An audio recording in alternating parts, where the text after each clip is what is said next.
주신 하나님의 말씀을 신약 성경 사도행전 15장 6절에서 11절 말씀입니다. 사도행전 15장 6절에서 11절 말씀입니다.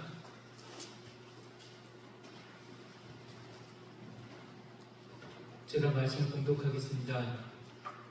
사도와 장로들이 이 일을 의논하러 모여 많은 변론이 있은 후에 베드로가 일어나 말하되, 형제들아, 너희도 알거니와 하나님이 이방인들로 내 입에서 복음의 말씀을 들어 믿게 하시려고 오래전부터 너희 가운데서 나를 택하시고 또 마음을 아시는 하나님이 우리에게와 같이 그들에게도 성령을 주어 증언하시고 믿음으로 그들의 마음을 깨끗이 하사 그들이나 우리나 차별하지 아니하셨느니라.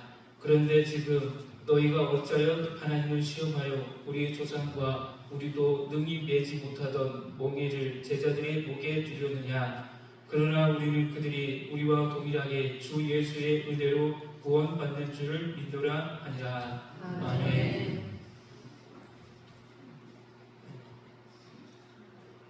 인간이 살아가는 세상은 항상 갈등이 있습니다. 이 갈등을 해소하는 방법은 계속해서 서로가 서로의 마음을 아는 겁니다. 대화를 통해서 A가 B를, B가 A에 대해서 알아가는 것입니다. 그 어느 때보다도 우리 대한민국은 갈등을 많이 겪고 있습니다. 우리 사회 속에 지역 갈등, 이념 갈등, 노사 갈등, 세대 갈등, 정치적, 경제적 갈등이 자꾸만 증폭되고 있습니다.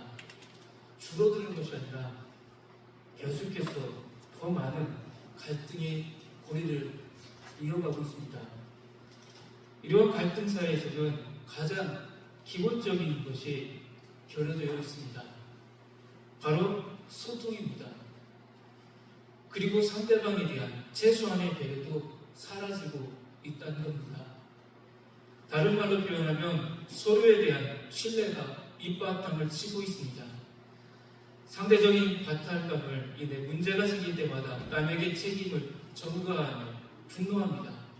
이것이 우리 사회 지금의 현장의 모습입니다. 갈등이 있는 자리를 보면 때로는 예수를 믿는 사람이 더 갈등을 조장하고 더 다투고 싸우는 것을 볼 때가 있습니다. 매스컴이나 우리 가까이 우리 성도들 중에 예수 그리스도를 믿는 사람인데 우리는 예수의 마음을 품고 예수님이 나를 사랑해 준 것처럼 내 이웃, 내 형제, 자매들을 사랑해주고 감싸줘야 되는데 우리 그리스도인들이 더 많이 이 갈등을 조장하고 있다는 것입니다. 갈등을 계속해서 불러일으킨다는 것입니다. 참 가슴이 아픈 일입니다. 더욱 속상한 것은 예수 믿는 사람은 하나님의 이름을 걸고 싸운다는 겁니다. 자신의 신념이 아니라 신앙으로 싸움을 하기 때문에 누구도 말릴 수가 없습니다. 교회 안에서의 갈등이 사랑과 화해로 나아가기가 어려운 이유가 그것입니다. 내가 예수 그리스도의 이름으로 지금 말한다는 것입니다. 내가 예수 그리스도의 믿는 성도인데 내가 지금 내 안에 나부터 예수 그리스도의 향기가 없다는 것입니다. 예수님이 이 땅에 계실 때 바리새인들이 그랬습니다. 자신들의 판단이 곧 하나님의 판단이었습니다. 자신들의 주장이 곧 하나님의 주장이었습니다. 만약 누군가 문제를 제기하면 반항하고 몰았습니다. 무언가 잘못된 것이 있다고 지적하면 이단으로 몰아 처형했습니다. 중세시대에 발생한 역사의 비극이 이러했습니다. 인간의 역사는 하나 되게 하시는 성령의 역사와 달리 갈등과 다툼의 연속이었습니다. 인간이 있는 곳이라면 언제나 다툼이 있었습니다. 하나님을 친히 대면했던 아담과 하와는 인류의 첫 번째 부부였지만 하나님을 떠나 인생의 탄력을 추구한 순간부터 하나 되는 축복을 상실했습니다. 첫 번째 형제였던 가인과 아벨도 마찬가지였습니다. 형이 동생을 죽이는 첫 살인을 저질렀습니다. 이것이 동족 간의 살상과 다른 민족 간의 살상으로 확대된 것을 성경은 적나라하게 보여주고 있습니다. 예수님은 이 땅에 오셔서 하늘의 평화를 선포하셨습니다. 하나님 나라를 이 땅에 이루시기 위해 계속해서 공생 3년 동안 하나님 나라가 어떤 나라인지 가르쳐 주셨습니다. 그래서 우리는 예수를 평화의 왕으로 고백하고 받아들입니다. 그러나 2000년 전의 역사를 보면 평화의 왕이 이 땅에 오셨을 때 가장 큰 갈등과 다툼의 역사가 있었습니다. 당시 유대 땅을 지배했던 헤롯 왕은 메시아를 갈등의 주범으로 몰아갔습니다.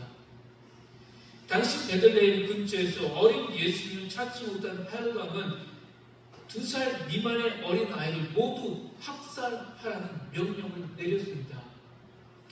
예수는 평화의 왕으로 오셨는데 그 탄생의 소식에 권력을 뺏길까 두려웠던 헤롯은 죄 없는 아이들만 마구 죽였습니다. 얼마나 비극적이고 또 아이러니한 일이었습니까? 이러한 아이러니는 십자가 사건의 절정을 이루었습니다. 십자가는 하나님의 하나뿐인 아들의 죽음입니다. 그 속에 인간의 미움, 인간의 분노, 인간의 제약, 다툼과 전쟁을 일으키는 인간의 야망과 탐욕이 들어 있었습니다. 그래서 십자가는 하나님과 인간의 갈등을 증폭시킨 사건이었습니다. 그러나 그것은 동시에 우리를 향한 하나님의 사랑의 사건이었습니다. 예수 그리스도 십자가 속에 인간의 모든 제약과 갈등과 미움, 분노를 수렴하는 하나님의 선언이었습니다. 갈등이 나쁜 것일까요? 갈등이 없는 삶이 존재할까요? 갈등 자체는 인간의 모습입니다. 갈등이 없는 인간관계나 공동체는 없습니다. 문제는 갈등이 있을 때 어떻게 대처하느냐가 중요합니다. 우리 안에 지금 갈등이 있을 때 이 문제를 어떻게 해결해 나가느냐가 중요한 것입니다. 갈등 자체를 싫어하고 무서워해서 갈등이 생기면 도망가는 사람들이 있습니다. 이런 사람들은 갈등이 있는 자리를 피합니다. 하지만 갈등이 없는 곳은 어디에도 없습니다. 또 어떤 사람들은 갈등을 경험하면서도 갈등이 없는 것처럼 행동을 합니다. 문제가 많은데 화평한 척하며 방치합니다. 하지만 이러한 행동은 문제 해결을 지연시킬 뿐입니다. 모른 척한 갈등은 어느 순간에 강력한 폭발력으로 터지게 되어 있습니다. 또 어떤 사람들은 갈등이 생기면 공격적으로 대응합니다. 너 죽고 나 죽자며 달려듭니다. 인간관계의 소중함보다는 무조건 내가 이겨야 된다는 자기 과시가 큰 경우에 그러합니다. 이런 사람들은 별것 아닌 것을 확대하여 상대방을 무너뜨리고 가고 상대방에게 상처를 주기 위해서 폭언을 일삼습니다. 또 어떤 사람들은 어느 곳에 문제가 있는지 곳곳을 뒤지듯 살피면서 갈등을 싸움으로 몰아갑니다. 그런데 놀랍게도 이러한 갈등 속에서 평화를 만들어가는 사람도 있습니다. 때로는 갈등의 이유에 대해 터놓고 이야기를 하고 때로는 논쟁도 하면서 하나님의 뜻이 어디에 있는지 확인도 합니다. 그리고 갈등을 넘어서는 또 하나의 비전, 꿈을 제시해 줍니다. 본문의 말씀을 열리게 되는 것은 초대교회의 새로운 역사를 만들어낸 사도들의 행위입니다. 예루살렘 교회에서 안디옥 교회의 지도자들과 예루살렘 교회의 지도자들이 함께 만났습니다. 두 교회는 모두 성령 충만한 교회였고 지도자들 또한 영적으로 위대한 지도자들이었습니다. 하지만 두 교회는 차이점이 있었습니다. 안디옥 교회는 예루살렘 교회에서 핍박받던 헬라 말을 하는 유대인들이 도망가서 세운 교회였습니다. 이 교회의 중심 인물은 우리가 잘 아는 사도 바울과 바나바입니다. 그들은 이방 선교에 대한 꿈을 가지고 안디옥 교회를 세워 나가고 있었습니다. 예수 그리스도를 믿기만 하면 구원을 받는다, 하나님의 은혜로 구원을 받는다는 것이 이 교회의 핵심이었습니다. 이 핵심을 가지고 이들은 1차 전도 여행도 이미 마치고 돌아왔습니다. 그들은 이미 이 믿음을 가지고 온 세계를 향해서 복음을 전한 자들이었습니다. 예루살렘 교회는 히브리파 전통 유대인이지만 예수를 믿게 된 사람들이 모여 있습니다. 중심 인물로는 베드로, 예수님의 동생 야고보가 있었습니다. 그런데 이들은 보수적인 신앙을 가지고 있었습니다. 예수를 믿어야 구원받는 것이 맞아. 그러나 우리가 유대인이기 때문에 할례를 행해야 하고 유대 율법을 지켜야 해요. 믿음의 행위를 추구하기를 원했다는 것입니다. 이러한 차이로 인해 결국 두 교회는 충돌하게 되었습니다. 복음에 대한 입장이 서로 달랐던 것입니다. 예루살렘 교회는 안디옥 교회를 비판하고 안디옥 교회는 예루살렘 교회를 비판했습니다. 그래서 두 교회의 영적 지도자들이 모이게 되었습니다. 논의의 핵심은 이것이었습니다. 무엇을 통해서 구원을 받는가? 어떻게 하면 예루살렘 교회와 안디옥 교회가 하나 될 수 있는가? 이 두 교회의 문제는 지금 현재 우리에게까지 문제입니다. 교회가 어떻게 하나가 될 수 있을까? 사도행전 15장 2절 말씀입니다. 바울 및 바나바와 그들 사이에 적지 아니한 다툼과 변론이 일어난지라. 바울과 및 바나바는 안디옥 교회의 지도자였고 그들은 베드로와 예수님의 동생이었던 야고보를 중심으로 한 예루살렘 교회의 지도자들이었습니다. 이 회의의 의장은 야고보였습니다. 이들 사이에 다툼과 변론이 일어났습니다. 문제가 있을 때 문제를 그대로 드러내는 것은 굉장히 좋은 것입니다.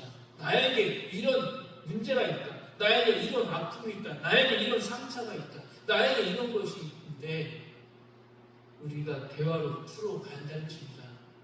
갈등이 있는 것을 두려워해서는 안 된다는 것입니다. 갈등을 숨기려고 해서도 안 된다는 것입니다.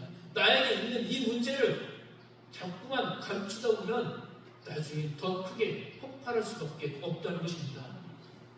우리가 가지고 있는 갈등의 문제점이 무엇인지 깨닫고 해결하기 위해 노력을 해야 합니다. 예루살렘 교회와 안디옥 교회는 모두 기도와 말씀이 있는 교회였고 성령이 충만한 하나님의 교회였습니다. 그러나 둘 사이에는 입장 차이가 있었습니다. 입장 차이는 당연히 있을 수가 있습니다. 어떻게 다른 사람이 나와 똑같은 생각을 가질 수가 있겠습니까? 나와 똑같은 사람만 존재한다면 무슨 재미가 있겠습니까? 같은 성격이 모인 교회 재미가 있겠습니까? 어떤 사람은 내부도 있어야 되고 어떤 사람은 세부도 있어야 되고 어떤 사람은 동분한 사람도 다양한 사람이 모인 것이 교회입니다. 나와 얼굴이 다르고 나이가 다르고 생각이 다르고 삶의 환경이 다른 사람이 함께 모이는 가운데 서로 간에 공통점을 찾고 차이점을 존중할 수 있는 관계가 건전하고 복된 관계입니다. 본문 6절 7절 말씀입니다. 사도와 장로들이 이 일을 의논하려고요 많은 변론이 있은 후에 베드로가 일어나 말하되 형제들아 너희도 알거니와 하나님이 이방인들로 내 입에서 복음의 말씀을 들어 믿게 하시려고 오래전부터 너희 가운데서 나를 택하시고 많은 변론이 있은 후에 베드로가 등장해서 이야기를 하게 됩니다. 예루살렘 교회는 보수적인 입장을, 안디옥 교회는 진보적인 입장을 취하고 있었습니다. 이렇듯 서로의 입장은 달랐지만 그들은 모두 예수를 구주로 모신다는 것에는 동의를 합니다. 그리고 강조점이 다른 것은 서로 용납하자고 뜻을 모읍니다. 인간은 수많은 장벽과 차별성을 만들어냈습니다.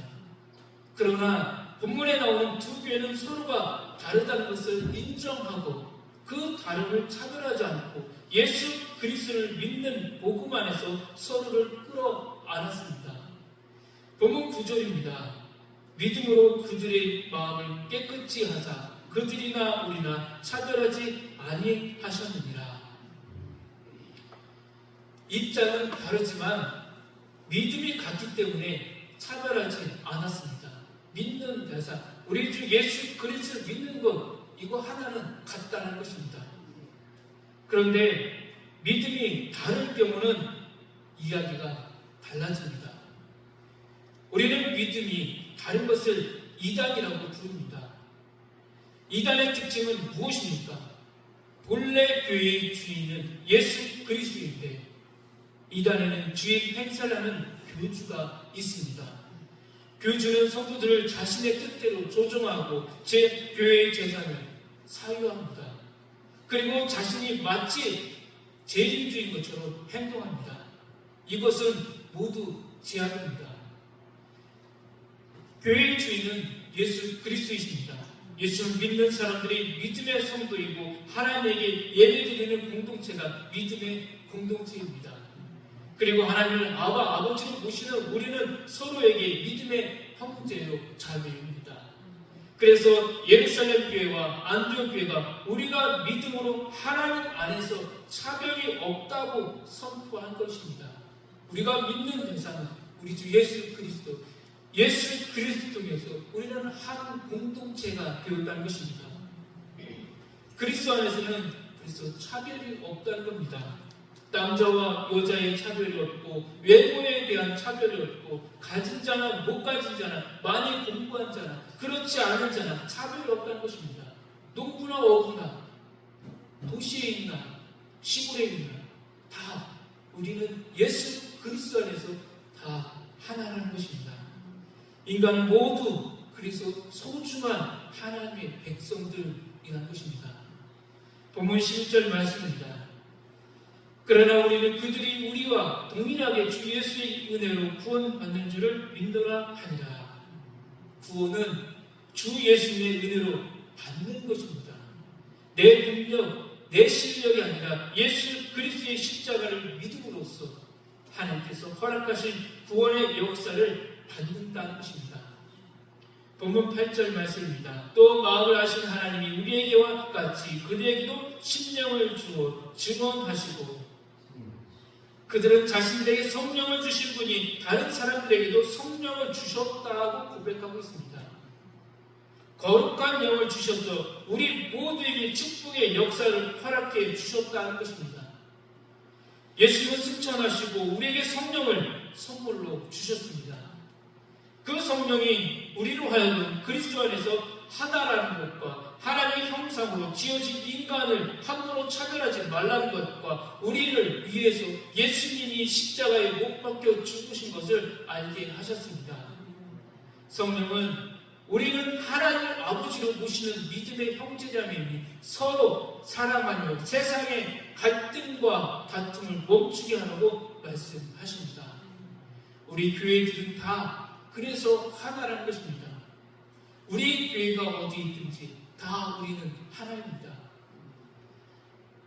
때로는 갈등이 있을 수 있습니다.